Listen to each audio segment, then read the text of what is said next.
pagbabalik tanaw pa rin.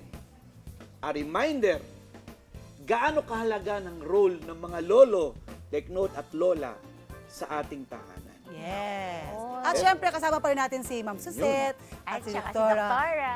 Judith. Yan. Mas gusto ko yung Judith eh. Ayan. Ito ngayon ang tanong ko. Unang tanong, kapag may mahalagang desisyon sa pamilya, mas inuuna ba ninyo ang opinyon ng nakakatanda o ang sariling diskarte? Yun. What can you say about it, Doctor?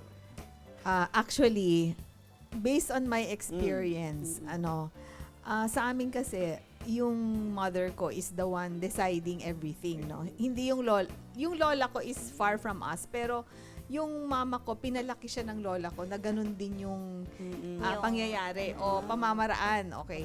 So, ayaw ko talaga na maging doktor. Ang gusto ko talaga either engineer or accountant. Ang talino yata ni Doktor. Ngayon, yung mama ko, frustrated doctor, so sinabi niya, ikaw Kaya. mag-doktor ka. Kaya ako naging doktor. May ganun Ngayon, eh, in no? retrospect, May rason. may rason si Lord. No? Kasi unang-una, kung ikaw ay doktor, ikaw ay nakakatulong sa mga tao na you don't have to reach out to them. Yes. Patients would come to you for help. No? Yes. So, yun ang naisip ko is, kaya tama yung sinasabi natin na mother knows best. Sa nakakatanda naman, lola knows best. No? Yung, Oo even nga. yung mga anak ko ngayon, pag meron silang major decisions, lalo na yung panganay ko, nagtatanong yun sa akin eh.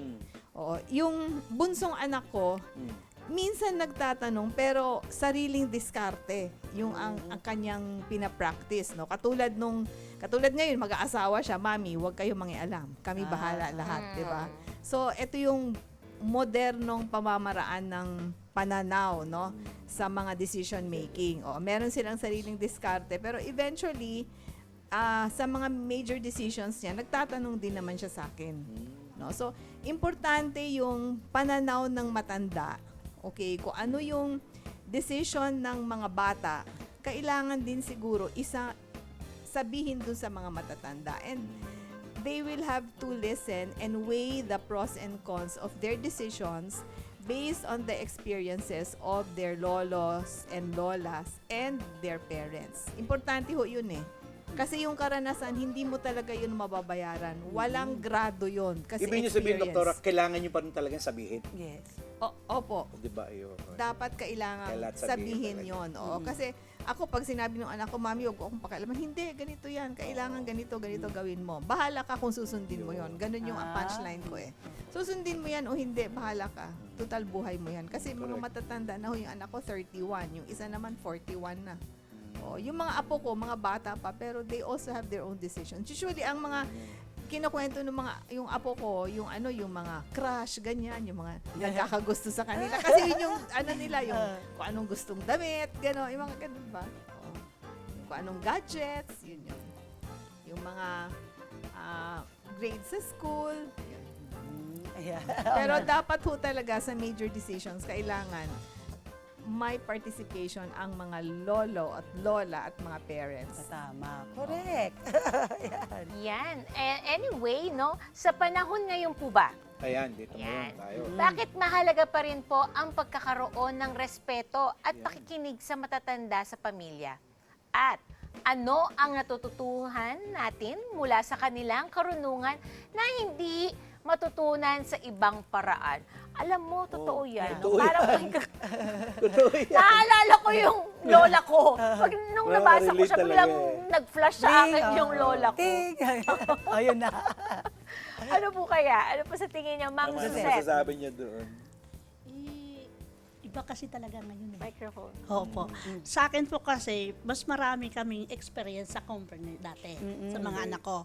So, bilang magulang at bilang lula, lagi ko sinasabi sa kanila, may sarili kayong desisyon, may sarili kayong gusto. Pero subukan nyo muna pakinggan din kami. Malay nyo po, yung sa amin, nakakatulong po. Pero kung anong maganda, yun pa rin po. Yun ang masusunod. Kay Doktora po. Yung lola ko kasi, I'm talking of my lola. Every summer, doon ako nagbabakasyon sa kanila. So, iba ang practice ng lola ko. Structured yung kanyang buhay, no? Yes. Sa umaga, hindi ka pwedeng matulog o madadatnan ng sunrise. So, kailangan Correct. magigising Gising ka ka. before sunrise, Ayun. di ba? Sabay-sabay Ganun kumain, yun. gising ka. Sabay-sabay. Ngayon, ang schedule Alala. niya, dumadaan sa palengke, naglalakad, bumibili ng pagkain. Tapos, yung lola ko lived up to 96 But, ang practice niya, hindi siya kumakain ng frozen food. So, araw-araw yun namamalengke. Fresh. Pakakainin ka niya, panonoorin ka ng TV. Pero, 7 o'clock ng gabi, dapat tulog ka na. Correct. So, kung magigising ka na dapat ng maaga, dapat matutulog ka rin ng maaga. I would say yun talaga yung rule nila. Rule, Yun oo. yun eh. Tapos, Correct. tinuturoan kanila yung, maliit pa ako, 6 years old, paghiwa nung, marami kasi siyang mga gansa, no? Yung mga pato, ganyan. Tinuturoan ka maghiwa ng mga pagkain ng gansa. Tinuturoan ako magprito ng itlog, magsaing ng kanin. Kasi, sabi niya sa akin, alam mo, pag ikaw ay tumanda na, hindi mo alam kung yung mapapangasawa mo ay makaka-afford ng katulong. So, Totoo. dapat nga. kailangan marunong Ayun. ka ng mga gawaing bahay. Ako naman sa mga apo ko ngayon, yun, pinapangaralan ko sila. No? Although, hindi ko rin masyadong, kasi may nanay at tatay yun eh. Diba? So, yun nga ngayon, iba ang hands-on Iba. ng mga nanay at tatay ngayon kasi meron silang play date. Sabi ng anak ko, Mami, kailangan dapat yung mga anak ko, kasi yung generation nilang yun, kinakausap mo palagi. Hindi lamang yung panonood ng mga gadgets, no? Kakausapin mo, tapos yung mga mommy at daddy, meron silang sariling mga chat group, bukod dun sa mga bata na may chat group, sila may sariling chat group sila, at saka sila talaga nagbabanding kasama yung mga mommy. Meron silang banding time, no? Ang tawag nila play date. Oo, meron silang playdate ngayon. So ako, hindi na ako sumasama sa playdate. So sabi ko dun sa anak ko, kung ano yung gusto mong pagpapalaki sa anak mo, yun ang susundin mo. Pero, Go with it. pero eto yung mga dapat. No? Hindi mo sila dapat na ipapahamak. Hindi mo dapat tuturuan ng mga Correct. values na masasama. No? Kailangan, unang-una may takot sa Diyos. Pangalawa, kailangan sila ay mag-aaral. No? Importante Tsaka yung talaga. respeto, importante yung respeto sa magulang at nakakatanda, very important. At tsaka respeto sa isa't isa. Ayan na nga. Ayan. At eto na nga, sabi nga nila, malaki ang papel ng respeto at yun pagmamalasakit sa pamilya. Kapag pinapahalagahan natin ang opinyon at karanasan ng mga matatanda, natututo tayong umiwas sa mga pagkakamali na kanilang naranasan at mas naintindihan nila ang bawat takbang sa buhay. Yun na mismo. Ayan. So, ito naman po, Doc, Marie and Ma'am Suzette, baka po meron kayong mga message Yan. sa ating mga kabataan ngayon, sa ating mga magulang, grandparents, para magkaroon ng harmonious relations ang pamilya. Message niyo po. Opo. Bahagi nyo sa ating mga televiewers. Bilang isang magulang at isang lola, mga dapat ko sabihin, ito po ang akin lang po na payo sa mga bata ngayon, sa mga may kabataan din ngayon bilang na una kasi turuan mo ang bata sa tamang pamamaraan ng paghanap buhay. Maglingkod sa Diyos, number 1. Kasi pag may takot sa Diyos ang anak mo o ang apo mo, matik na po 'yan. Lahat po 'yan magiging mabuti at magiging magtagumpay sila Good lahat. level.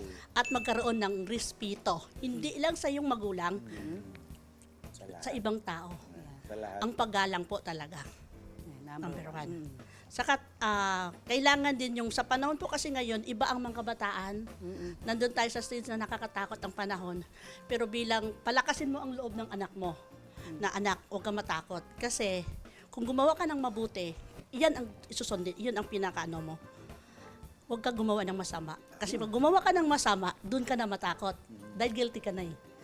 Yan po. Ayan. So, saan po namin matatagpo ng atcha? Ayan. So, mga gusto po Oo. namin, baka Opo. pwede Masahe i-promote. dyan. Pwede kayo pumunta po sa amin sa Atcha Therapeutic and Wellness Spa. Diyan lang po sa may Saan? Saan po yan? Tandang Sora. Oh, lapit lang. Diyan lang po sa malapit lang po dito. Dito yan. Anumang oras, anumang araw, pwede po kayo tumawag sa akin. Ayan. Okay. Ayan. Ay, appointment po ba yan? O Opo, pwede pong walk-in? pwede po appointment. Pero pwede po, kung wala naman kaming client po, pwede kayo Walk-in. Pero mas Surpresahin maganda na lang po namin Oh, ito na kami niyan. Surprise! Eh, siyempre, si Doktora. Doktora. Judy. So, bilang isang magulang at lola, ang number 1 na sinasabi ko dun sa mga apo ko at mga anak ko ay una ang Diyos, pangalawa lang ang tao o kami. No? Ngayon, importante sa isang pamilya para buo, merong pagmamahal, no? At respeto sa isa't isa.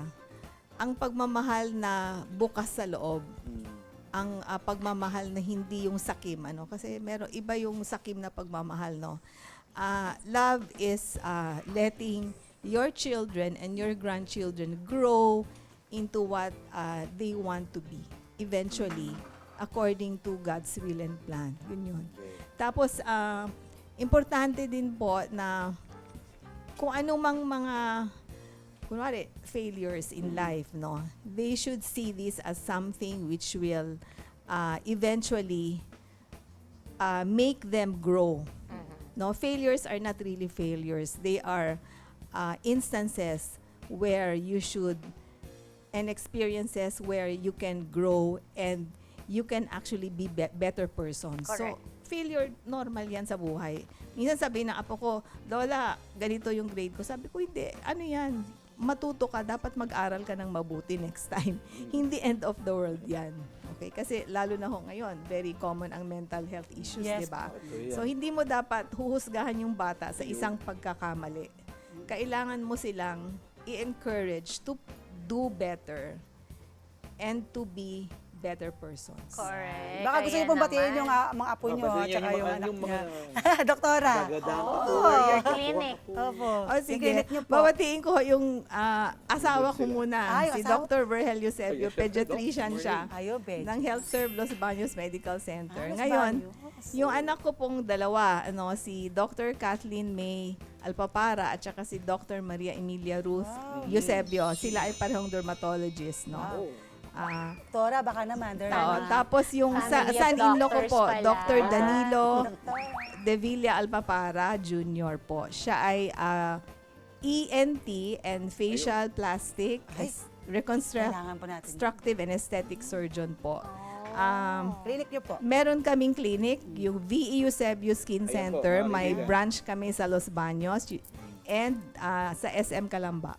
Ay, saan tayo sa mas malapit? SM Calamba. Wala pa kami. Ikaw naman ang Hindi ho mag-trip kami eh. nag-expand dito sa Manila because we have a commitment to serve the provincial Laguna. areas Wow. of the Philippines. Oh, Very nice. paano ba yan? Taga Laguna ako. Oo nga. Ayun, Hindi malapit. So, ako Pwede na ka na yun. doon. no? Oh. Bibigyan Pagsanghan kita lang ng po ako. discount. Ayan. O, Ay, diba? naku, kagad may mong kontakin niyo. Sorry, Han. Yan. Probinsyana kami. Ako, 66 Ay, hindi halata. years old and 3 months. Wow. Diba? Sakto-sakto yun. Opo. Si Ma'am Susette, ilang taon na po kayo? Hindi natatanong. 52 years old pa Ay, lang bata ako. din. Mga young and beautiful. Yes po.